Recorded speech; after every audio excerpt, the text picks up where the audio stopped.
The views and opinions expressed do not necessarily reflect those of Access Fort Wayne, the Allen County Public Library, or any other supporting groups. If you'd like to produce a show, call us at 260-421-1250.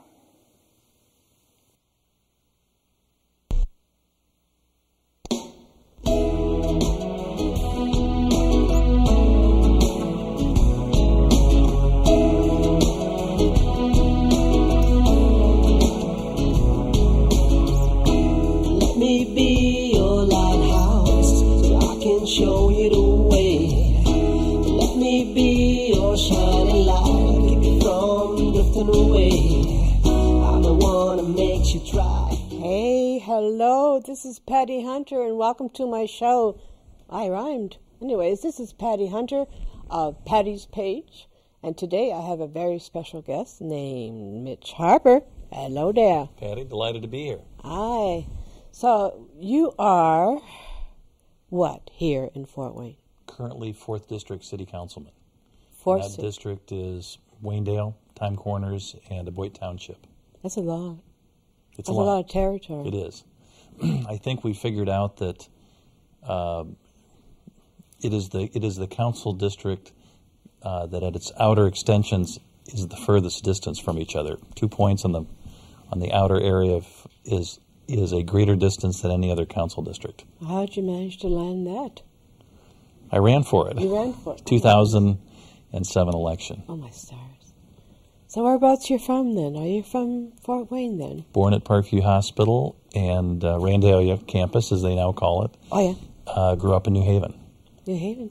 And at age 22, I was elected to the state legislature, and shortly thereafter, I bought a duplex on Tennessee Avenue in Fort Wayne, and Bob's your uncle. And then a little later, when my wife and I married, we moved near Foster Park, and now we're in the 4th District. Oh my stars! How old were you when you started to become interested in politics? Good friend of mine. We sort of encouraged each other in our young days, and so he, in 1968, volunteered for the Democrats as I did the Republicans, so that was our active involvement. But really, I think it was 2nd grade, Patty. 2nd grade? Oh, my goodness. And I can remember clearly the book that started me on the path, and it was a book about U.S. presidents. It was a little thin volume. As we were going through my parents' things after my dad passed away, I was hoping that it might still be squirreled away someplace, but we did not find it. Oh, I'm sorry. It went all the way up to Dwight Eisenhower. Oh, my stars. That far. And your people, where are they originally from then? Pardon? Where are your people originally from? My great-great-grandfather, William Harper, was from County Tyrone, Ireland. Ireland. And came to Allen County. Is that north or south of Ireland? It's Northern Ireland. Wow. And a site of kind of many disturbances as the Troubles visited Ireland. Right. Cookstown, which when we visited in 1996, and you can remember the images from the 1960s. And Cookstown is a divided city. It has a very large main street, and one side is Protestant and the other one is Catholic. Aye. And at that time in 96, went over with my wife, my 2 nieces, and my 2 sisters. Right. And we had 2 cars to drive to Northern Ireland. There is no sign marking which side is between which? the Republic and Northern Ireland. Oh, my goodness. But the first we knew we were in Northern Ireland, there were British soldiers patrolling the road. Oh, that's sad. And Cookstown, as well as other cities, there was barbed wire. There was metal barriers to protect, say, the Social Security office and the post office and the police stations. 2 years after we had visited Ireland, and the city of Omagh in County Tyrone is the county seat, very near where my great-great-grandfather came from. And we stayed at the Royal Arms Hotel on the street up to the courthouse. Yeah. 2 years later, the word came of a bomb that had gone off in Omaha. It was the worst bombing of the modern era, with loss of life. Because of the Irish clashing with each other. The clashing of each other, and the bomb damage went up that street all the way to the Royal Arms Hotel. Oh no! My nieces had shopped in the one shop that was heavily damaged, in which girls their own age had been killed. Quite a sobering thing, and I really think that bombing was the impetus.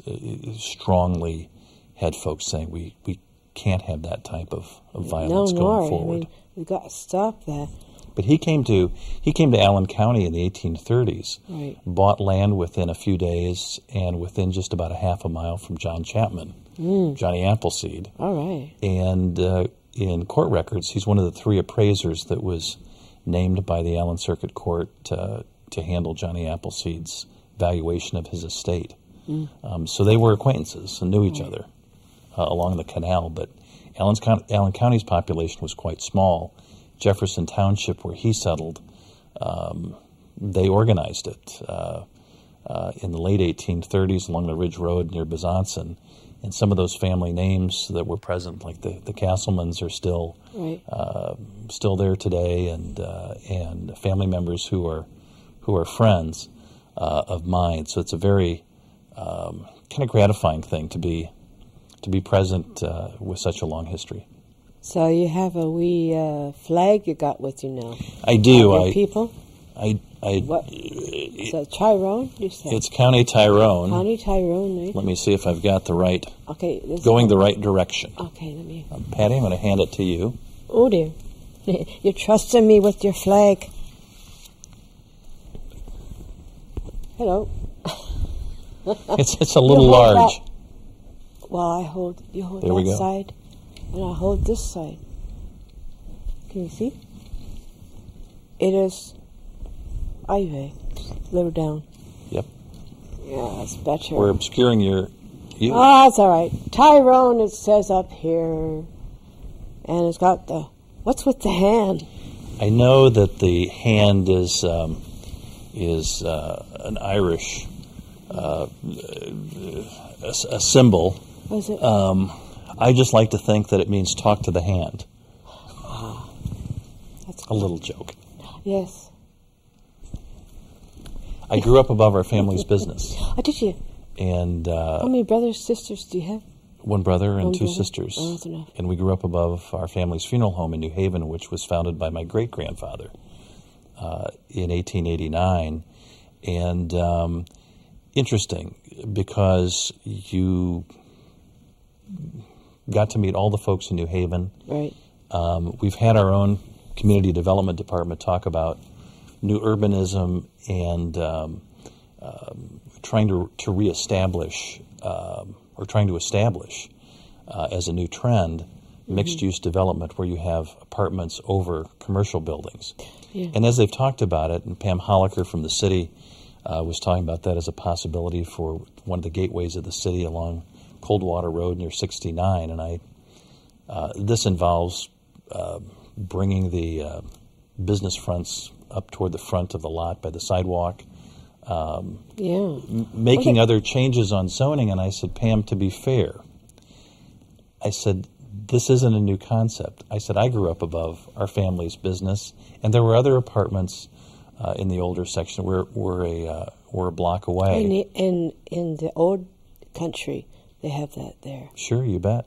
You had to be present to serve your people.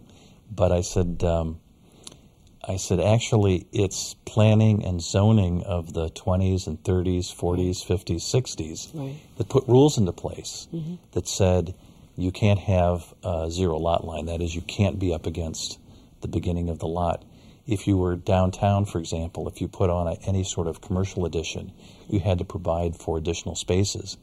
And those sorts of rules helped drive business out of downtown Fort Wayne and helped drive businesses that were thriving in older neighborhoods to move out to the suburbs. So I always remind some of our younger people who are really active in how we want to remake the city, sometimes there's unintended consequences. And you have to look 20 or 30 or 50 years down the road to see how any changes are going to be carried out. You have to be mindful of the demographic changes. You have to be mindful of how land use will be. Because there's a lot of people in Fort Wayne. There are. Yeah. And how long have you been in politics then? Well, elected at age 22. I served 12 years in the Indiana House of Representatives and was an advocate for term limits. I honored my pledge and stepped down after 12 years at the old age of 34. Oh, my stars. And I tend to think public service ought to be as, say, Jefferson or Churchill imagined it, that you are a citizen first. Right. And that means you're never not involved in what's happening in your community or your state or your country. So, what are you up to now? Running for mayor. Running for mayor. We filed in. I've got to get the right hand to match up. You betcha. Filed in late January, and we did it in somewhat of an unusual manner. How'd you do it? Two friends, Casey Schaefer and Dave Hernandez, joined me at my house. Right. We ran nearly 10.5 miles in on the towpath trail in the snow to the Ed Rousseau building and the election board to make that filing. And started off at 7 o'clock in the morning. Sun was just rising. Snowfall was gorgeous, and it was really special. I'm glad those guys went with me. So Casey's always up to running in any sort of weather. For Casey, who Casey came up to bat. He did.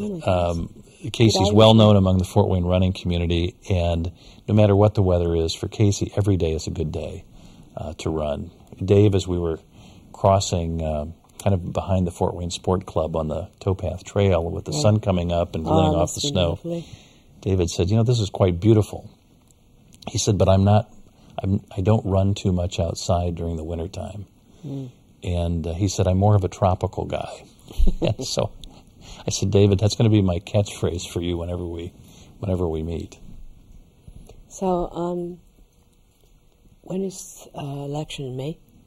May primary for the Republican and Democrat Party, May 5th. May 5th. And then... day before my birthday. Well, good. Oh, my goodness. Anyways. It'll be easy to remember. That's true. One of the struggles I think we have in government is a low turnout of voters. And that's true in primaries where the candidates are being selected to represent their respective party members, but in the fall as well. So is it in November... the main election then? November's the main election. First For Tuesday after the first Monday. Oh, first Tuesday after the first Monday. Logic. And folks, with diminished turnout, this is on the national level, but state elections as well as the municipal level, it's become a serious question as to whether a government is legitimate when such a small percentage of the citizens go to the polls. And so I urge folks, make sure their registration is up to date and plan on taking part. It has to be a deliberate decision. There's some economists who have studied how people make choices, and the disturbing thing, they've actually coined a phrase for it called rational ignorance. The government's become so big and so complicated that people who are raising their kids and making a living, that they feel that they can't keep up on all the issues, and therefore, or they feel that they can't make a change, and they opt out of voting. And I think we need to make sure that we strive very hard to listen and reconnect with folks. Well, what would be your first duty if you did become mayor of our fair city? How would you help the people here? Especially, there are people like the down and out, so to speak, as well as the mentally ill or stuff like that. Sure. We should be a compassionate city. Yes, we should. And the civil city, the government needs to play its part as well. The route, just to talk about homelessness, yeah. I gave a I talked to a meeting. Was cross-congregational at Abundant Life Church in January. And the route to homelessness for different people is different. Right. For children, for mothers, for folks who've maybe are living paycheck to paycheck and have been There's evicted. been a death in the family, or There's been a death in the family or an illness. Yeah.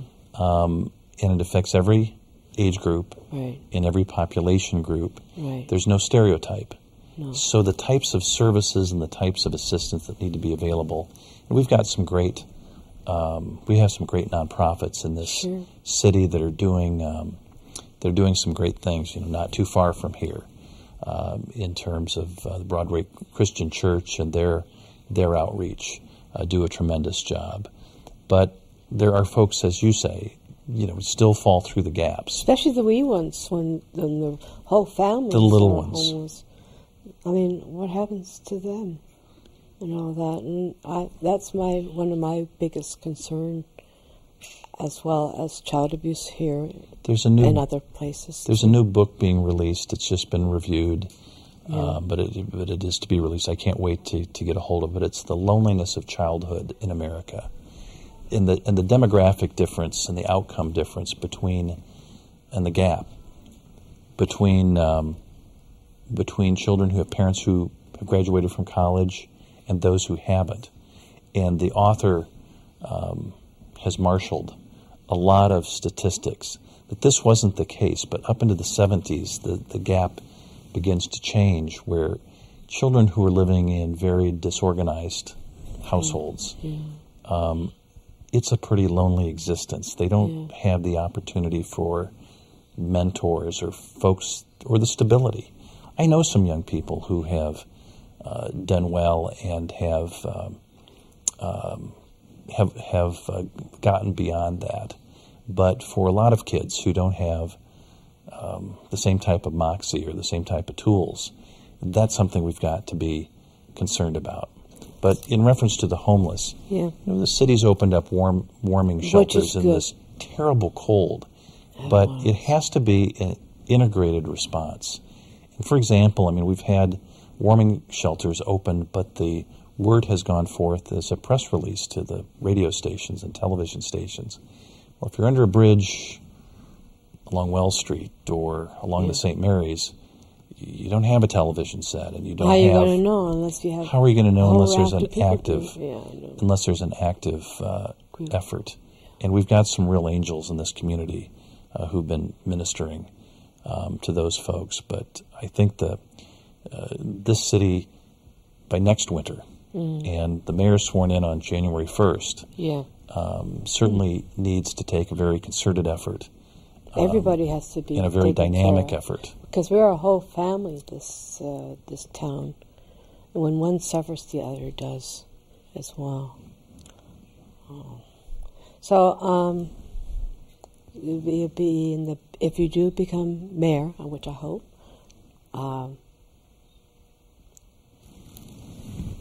you are, what's that, nominated? No. Nominated.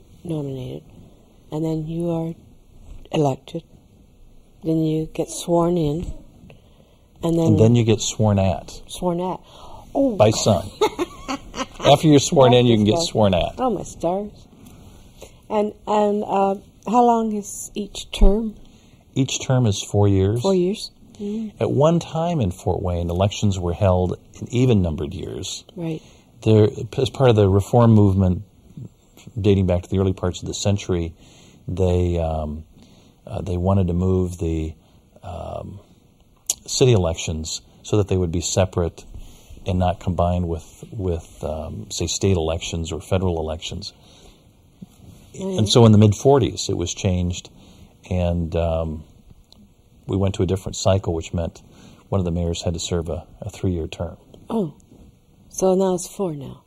It was 4. There were many routes to becoming a city, and one of them was essentially to get a state charter or state incorporation by the General Assembly. And there were many acts of how you then petitioned to become a city, how you organized. The legislature in the mid-'40s gathered those statutes together and created 5 classes of cities from the largest to the smallest.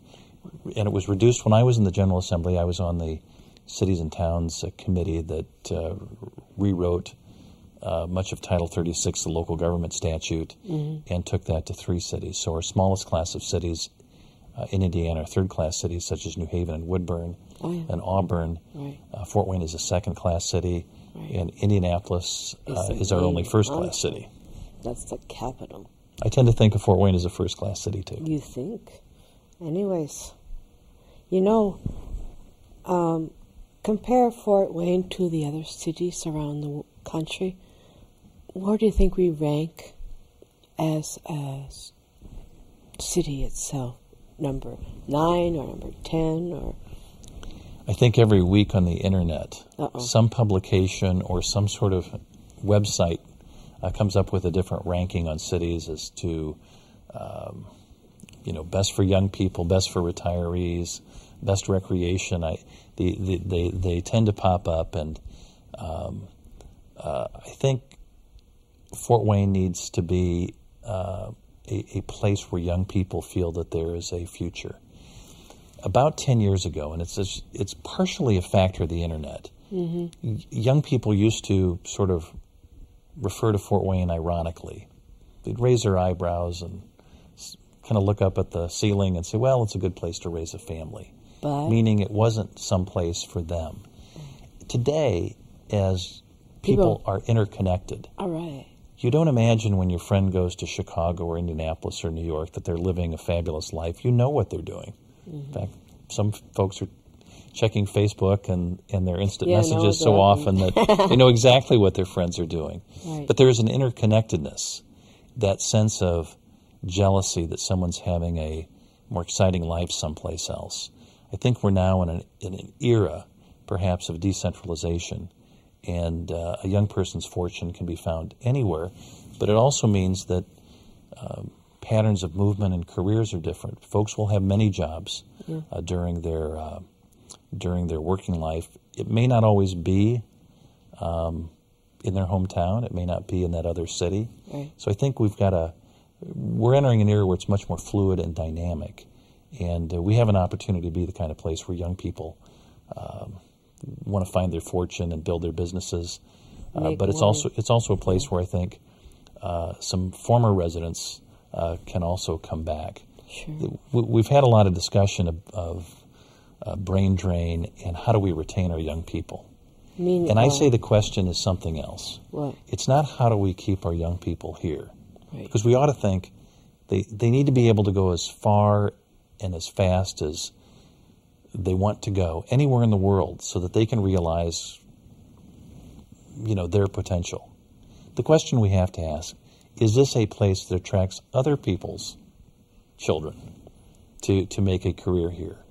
Well, this place is growing, and it's been changing, and they have new plans for the Fort Wayne itself, So with people becoming more aware that this place is going to get built up and it's going to look smarter and more people are going to be moving in and the recreational part is going to be improved, and this we have to get all together as one group, as a family.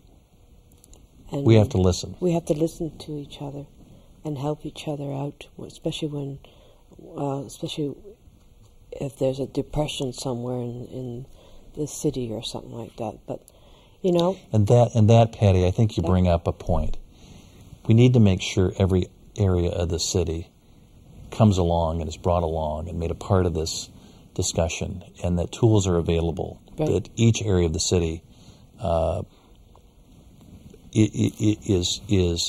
is looked at in a way that everybody rises. And I'm not sure people have felt that way about the community recently.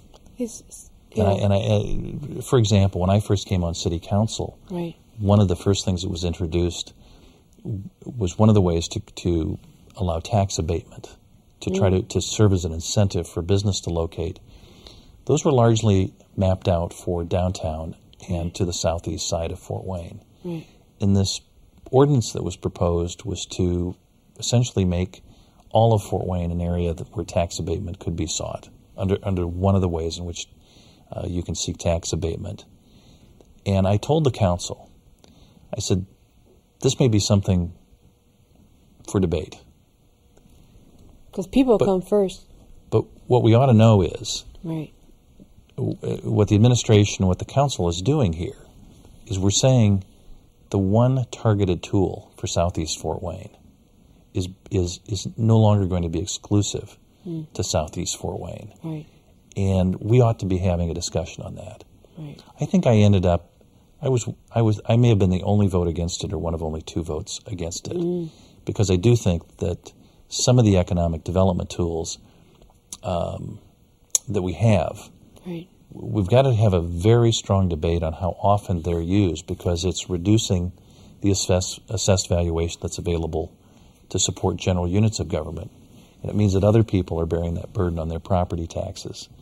But the other thing is we certainly need to take a special look at Southeast Fort Wayne, the development patterns or lack of investment that's gone on there, including from municipal government, and make sure that everybody feels a part of Fort Wayne. One of the tools that's left is a state program, right, the Enterprise Zone. Deister Machine Company has used it to great effect and has hired folks and trained them that live in the central city. I was an author of the original Enterprise Zone legislation in Indiana. I was both a member of the State Enterprise Zone Commission and the Fort Wayne Enterprise Zone Commission. We need to make a special effort that every neighborhood, particularly our older neighborhoods, feel that they belong to changes in Fort Wayne. Everybody's involved. It's not just certain parts of the city. Well, I'd like to thank you, Mr. Future Mayor Mitch Harper. There's a lot of hard work ahead. A lot of hard work, and I know that you are blessed, and I'd like to thank you for coming on to my show. And I have wonderful to be on the day before St. Patrick's Day. You think? That's my day for tomorrow, eh? Anyways, listen, I got to have you on again. Thank you. After the election, may you be winning the electoral? Mayor, or whatever you call it. What do you say? Mayoral election. Mayoral election. I never said that right. Godspeed, my love, until